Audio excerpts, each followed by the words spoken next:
পটুয়াখালীর গলাচিপায় বিএনপি নেতা হাসান মামুন কর্তৃক যে ধরনের বাধার সম্মুখীন হয়েছে, যে হামলার সম্মুখীন হয়েছে, আমরা তার নিন্দা এবং প্রতিবাদ জানাই। আপনারা জানেন ইতিমধ্যে পটুয়াখালীর গলাচিপায় এবং 10 মিনায় গণ অধিকার পরিষদ, ছাত্র যুব অধিকার পরিষদের বিভিন্ন ইউনিয়ন ওয়ার্ডের গণ অধিকার পরিষদের কার্যালয়ে বিএনপির সন্ত্রাসীরা হামলা এবং ভাঙচুর চালিয়েছে। আমরা তার নিন্দা এবং প্রতিবাদ জানাই।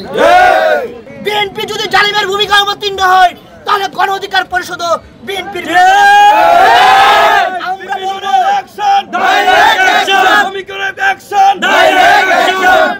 আমরা বলবো এই যে বিএনপির স্থায়ী কমিটি সহ বিএনপির সিনিয়র নেতাদের সাথে আমাদের ভালো সম্পর্ক, কিন্তু তারা তৃণমূলের নেতা কর্মীদেরকে উস্কে দিয়ে আমাদের সাথে যে সংঘাত তৈরি করছে তা মিত্রদের সাথে স্পষ্টত বেঈমানির প্রমাণ।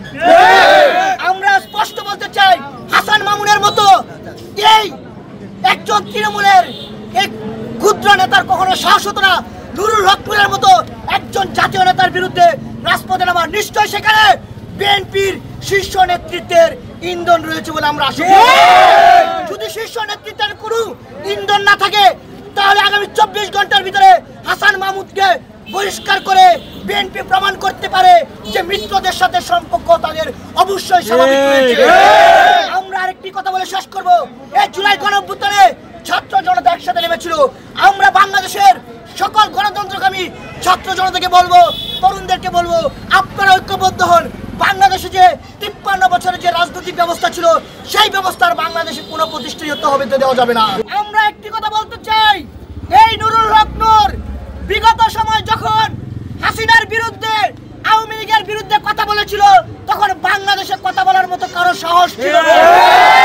2018 সালে বাংলাদেশে যখন রাতের বুট হয়েছিল, বিরোধী রাজনৈতিক দলগুলো যখন চাপের মুখে অনেকেই পালিয়েছিল, অনেকেই বিভিন্ন দেশে চলে গিয়েছিল, তখন এই ডাকসুর সাহেব বিভিন্ন নুরুলের নেতৃত্বে ছাত্র অধিকার পরিষদ, যুব অধিকার পরিষদ এবং শ্রমিক অধিকার পরিষদ আমরা অন্যায়ের বিরুদ্ধে কথা বলেছি, প্রতিবাদ করেছি।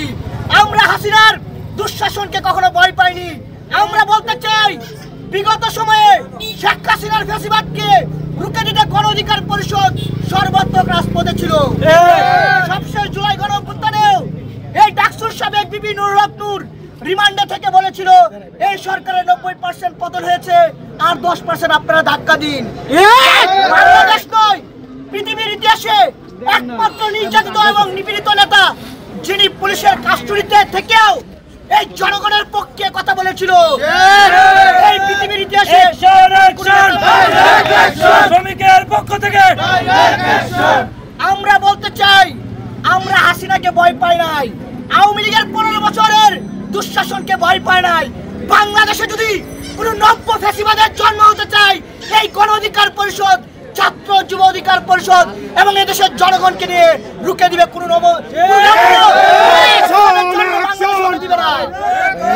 আমরা আরেকটি বিষয় বলবো, আপনারা দেখেছেন এই আওয়ামী লীগের যেভাবে দখলদারি করেছিল, আওয়ামী লীগের পতনের পর বিভিন্ন জায়গায় তারা দখলদারি করছে, টেন্ডারবাজি করছে, চাঁদাবাজি করেছে। এই পটুয়াখালীর ঘটনার সূত্রপাত ছিল সেখানকার যে কৃষকদেরকে যে চাল দেওয়ার কথা, সেখানে বিএনপির নেতারা পটুয়াখালীর ডিসির সাথে সমন্বয় করে জনগণের কাছ থেকে যখন অতিরিক্ত টাকা নিতে চেয়েছিল তখন গণ অধিকার পরিষদ প্রতিবাদ করেছিল।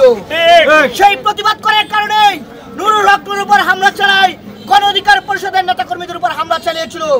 আমরা পটুয়াখালীর ডিসিকে বলবো, আপনি তো আওয়ামী লীগের কর্মী নয়, বিএনপির কর্মী নয়, আপনারা আওয়ামী লীগের সময় সুবিধা ভোগ করেছেন, এখন বিএনপির ছায়াতলে এসে বিএনপির কর্মী সেজে আপনারা বিএনপিকে সুবিধা দিচ্ছেন।